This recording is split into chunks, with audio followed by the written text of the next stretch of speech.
In today's video, I'm going to teach you how to add a contact in Zoho Desk. This straightforward task is essential for maintaining an organized and efficient customer support system, and I'll be guiding you through every step to ensure you can do it effortlessly. Let's dive right in. To start, you want to navigate to the Customers module in Zoho Desk. This module is your gateway to managing all your customer-related data, offering a centralized space where you can access and update contact information seamlessly. Once you're in the Customers module, you'll find yourself on the Contacts homepage. Here, you'll see a comprehensive list of all your existing contacts, and you can explore different views and filters to refine the list based on specific criteria.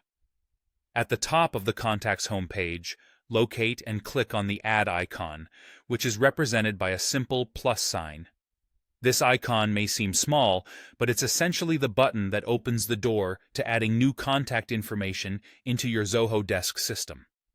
By clicking this icon, you will be directed to the Add Contact page, where the magic happens.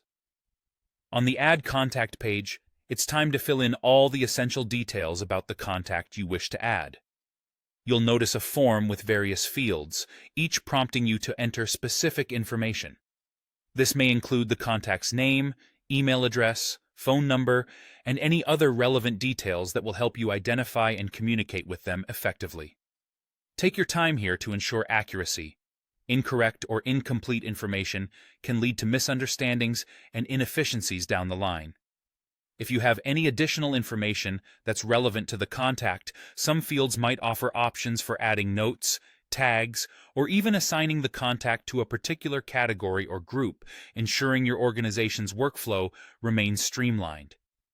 Once you've filled in all the details to your satisfaction, the final step is simply to click Submit. This action saves the information you've entered and adds the new contact to your Zoho Desk database, making it accessible for future reference and any subsequent business interactions. You'll be able to see this contact listed among others on the Contacts homepage, ready for follow-up or ticket assignments as needed by your team. And with that, you're all set. Adding a contact in Zoho Desk is a simple yet powerful way to enhance your customer service operations. By having all necessary contact information at your fingertips, your team is better equipped to deliver exceptional service. Thank you for tuning in, and I hope you found this tutorial helpful. Don't hesitate to revisit this video if you need a quick refresher, and happy managing.